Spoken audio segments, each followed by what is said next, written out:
In topic 6.2, we're going to look at exponential models using the exponential function and then putting items into our calculator to get values.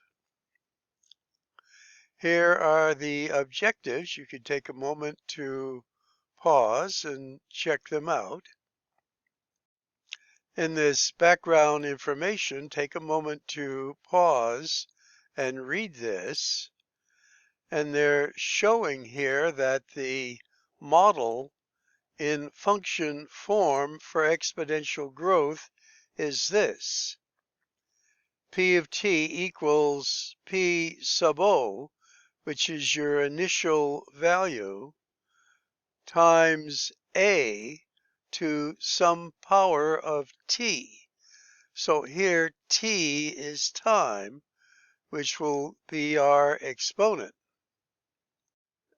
And in this graph, they're showing what the typical curve of exponential growth is like. Now notice it is a curve as opposed to, let's say, a straight line, which would be linear. This is linear. This is exponential. Exponential growth. There is the formula again. Here is some more background information. Again, pause, read it for background.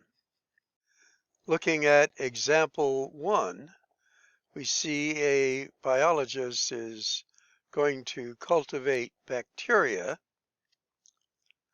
And let's say she starts with 1,000 bacteria. And in the petri dish, there is sufficient food for the first 5 hours of bacterial to grow exponentially, that is, doubling every hour. So our first question, A, find the function that models this population growth. Well, we already have a general equation as we look down in A here of solution, which is our exponential function. So what do we start to do? And we'll follow what the book is offering. Take some notes on it. You want to be sure you understand it step by step. So we're going to have our initial population of 1,000 substitute for P sub o. Now for A, we're going to say it's going to double every hour. So after 1 hour, so that would be 1, the population becomes 2,000. That is, it doubled. So there's our next line. And keeping in mind our time here, which is t, is going to be a 1, which is, in a sense, our exponent of a. So this is what we have. 2,000 equals 1,000a. Well, we divide both sides by 1,000, and we get a is 2. So putting it in our function form, we have P of t equals our initial value here, which will be 1,000. Our a is 2 to the t power. So in item B, we wish to find the time at which we get 16,000. So again, substituting in our original formula, our future value is 16,000 equals 1,000 times 2 to the t power. Well, we're going to divide both sides by 1,000, and we get 16 equals 2t. And taking a tool from our earlier lesson, what value of 16 can we put into exponential form where our base is 2? So 2 to the 4th. So we get 2 to the fourth equals 2 to the t power. Our bases are the same, so our exponents equal each other. So t is 4, which indicates it would be 4 hours until our bacteria population reached 16,000. Okay, step 3. Calculate the population 2.5 hours after growth begins. So now we know the time, we know our exponent. So we're going to put for our value, remember in the parenthesis here, the 2.5 refers to our value of the variable, which is our exponent, 2.5. Now, this is sort of tricky. Do you multiply 1,000 times 2 and then raise it to the 2.5 power? Or do you multiply or take the 2 and multiply it to the 2.5 power, then multiply it by 1,000? And the answer is that second scenario. According to the order of operations, 2 is our base here that we're raising to this power. We must do this part first and then multiply it by 1,000. And you get as an answer 5,657. Okay, we've used exponential function to model growth. And as background, earlier we just looked at modeling exponential growth. We can also model exponential decay. And here they're talking radioactive decay. And the key point here is that our lowercase letter a value is going to be a number between 0 and 1. So these are fractions, again, greater than 0 but less than 1. And the graph of decay generally takes this form. Notice it's not a linear type of decay, which would look like this, but it's a curved model indicating exponential decay. Now, in example 2, we're looking at a particular model. So pause, read it through, and I'll go over things with you. So there's our basic formula. And what do we know? Well, we don't know our original amount, but in a sense it's 1, or 1 A sub O is 1. We will start our time with 0, and then substituting into our formula that to get half, again, this is picked up from our science books, the half-life of carbon-14 is 5,730 years. So A, our future value for A is this, will be our half-life. So they come up then with this equation. A sub O, which is a 1, and this A sub O here is a 1 as well. The half-life of this is A to the 5,730 exponent. So kind of take some good notes on this because we'll be needing this to do the practice a little later. Now, as we look at this, let's just go over this a little bit. I think this is a little tricky here. Remember, there's a 1 up here that we don't write. We don't write a 1 in front of a variable. but this was also a 1 here. So this over here is just 1/2, which is what they're showing right here. Now they could have written this as 0.5 A sub O. A sub O is 1, and that's where they get this 1/2 from. So now we want to solve this. And as they say in the text here, we now have to use our calculator, because if we want to solve for A here, well, this is knowing how to use your calculator properly. But the protocol is, if we want to solve something like this for A, we need to take the 5,730 root of this.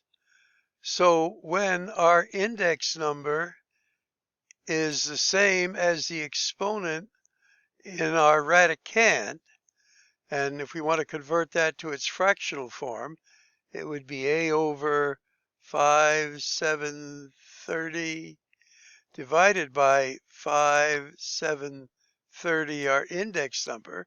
This just becomes 1, which is where we get our A from. So this step is crucial in your understanding. But if you did it to this side, you have to do it to this side as well.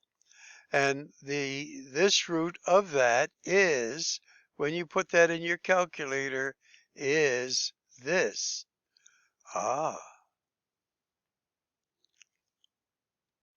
And now putting various half-lives, 1/2 half-life would be this, 2 half-lives, this, 3 half-lives, this.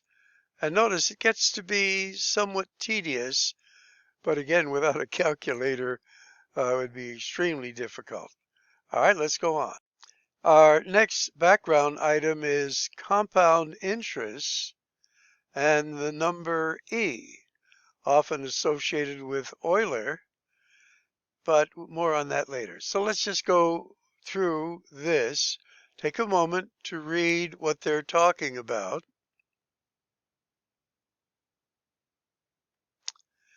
And what I'd like to point out particularly here is the letter N, which refers to the number of times during a year that something is compounded. And then following through, and this just gives you some derivation of the formula that we'll end up with, that you'll need to be familiar with, which is this. So in your notes, what is this? This is the compound interest formula. Now A sub t in function form, this will be your future amount. P is your initial principal, and then 1 plus the rate that's going to be given as a percentage, but in the formula needs to be converted to a decimal fraction, and the number of compounding periods during the year. So if it's annually, this is just a 1. Semi-annual, this is a 2.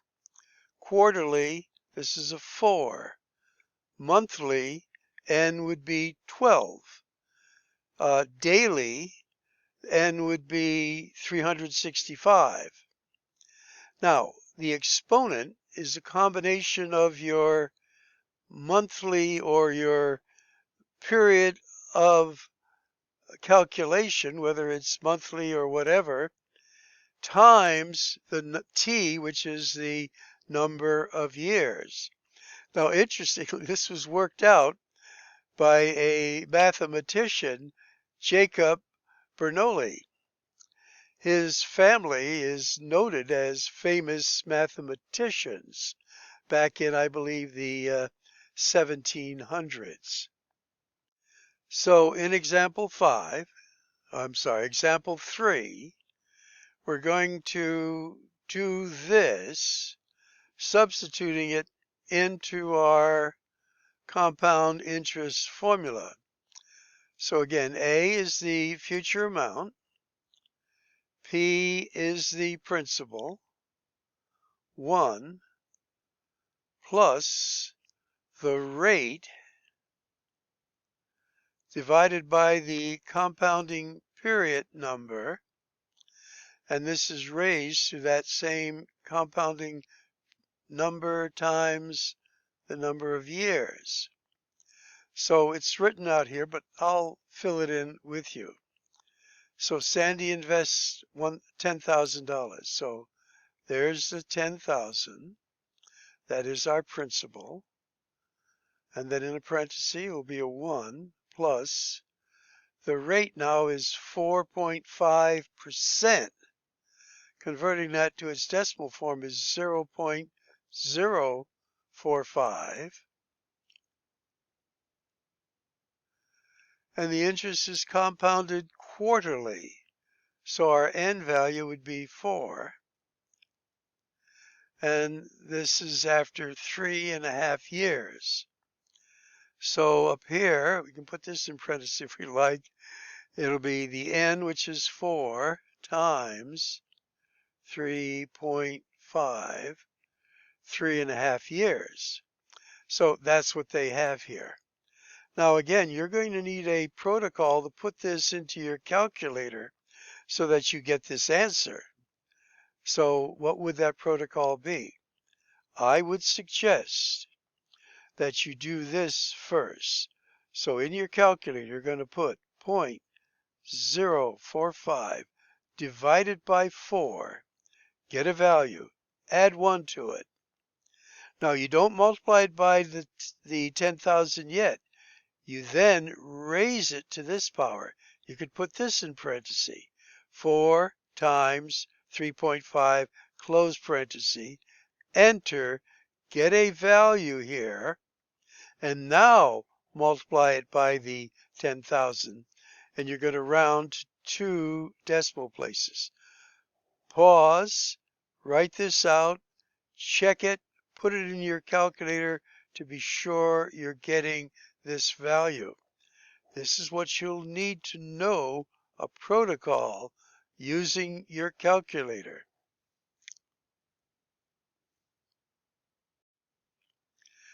Now in example 4, this is a tad different, but we're using that same basic formula. But now instead of finding the future amount, we know the future amount.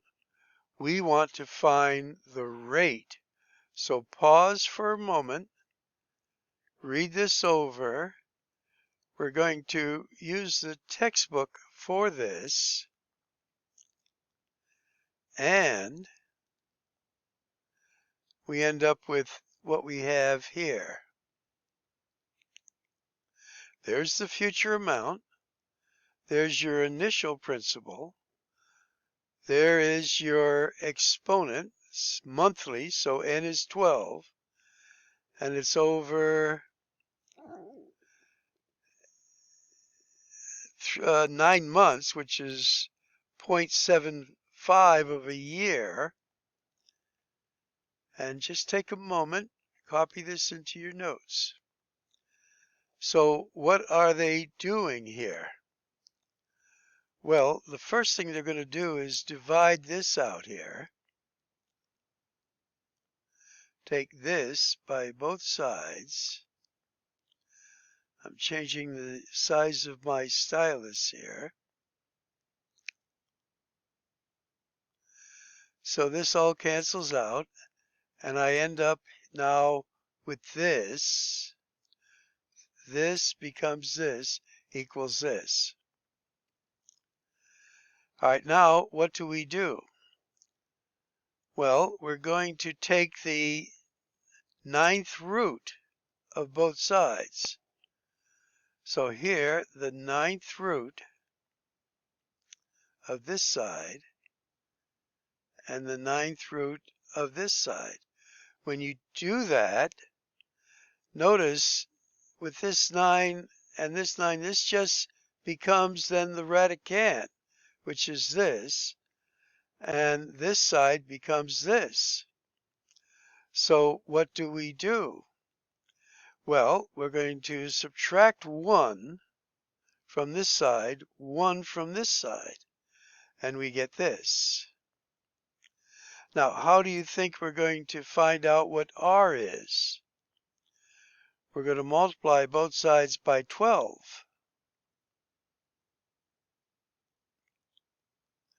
Here the 12s cancel out on this side, and we get r equals approximately this, and we're rounding to, let's say, 2 decimal places as a percent.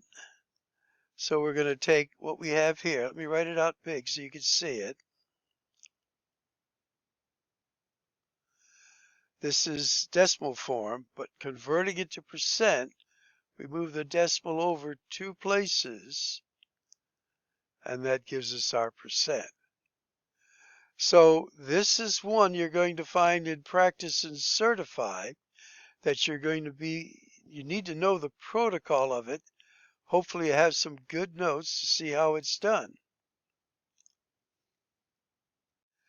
Now, taking compound interest to a future formula that we're going to have, suppose you start compounding it instead of just, quarterly or monthly or weekly or daily or hourly, that you get a continuous compounding of your principal. Now here they're giving us some background that we end up with a new formula. We're not going to go into the details of it. It's mentioned somewhat here in our text. More background. And keep in mind that mathematicians in the past didn't have calculators to do this. So your exponential value gets closer and closer to what we call the number e. Now, this was known or approached, but the one who particularly is associated with it is a famous mathematician called Euler. I often refer to this as Euler's E. It is irrational and is approximated at about this, and we often use, let's say, 2.72 if we're rounding it to 2 decimal places. Keep that in mind. Leading us to our next formula then, continuous interest is A equals, A is for the future value, the principal times Euler's E raised to the rate times the time. So we now have 2 basic compounding formulas. Regular compound, let me just write it again here.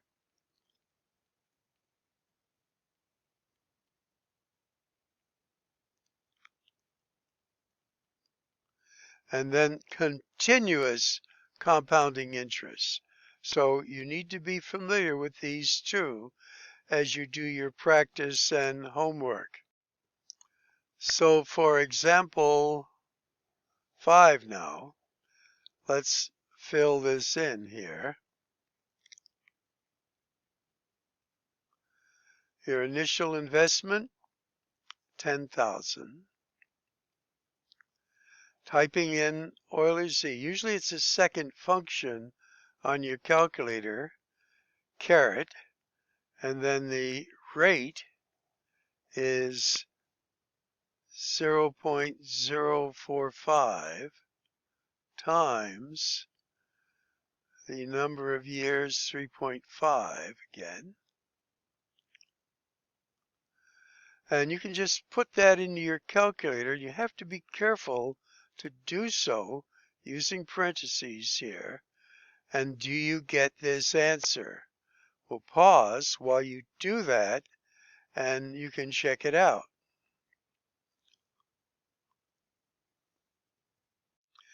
Now, the letter E is used in many formulas. Here it's showing decay. And see if you could tell me why that is indicating decay.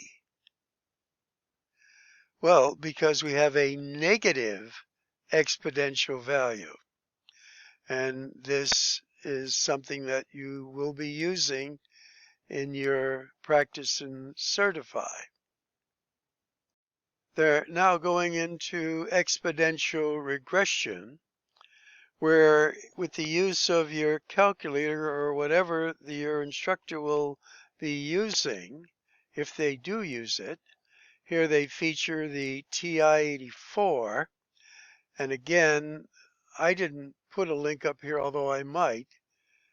Check to see if I have something up here that may give you some background on using the TI-84 to do exponential regression. This is similar to the linear regression and quadratic regression that we mentioned in earlier lessons. Here is example 6. You can pause. Again, it's a matter of putting this data into your calculator. And they're going into various logistic curves.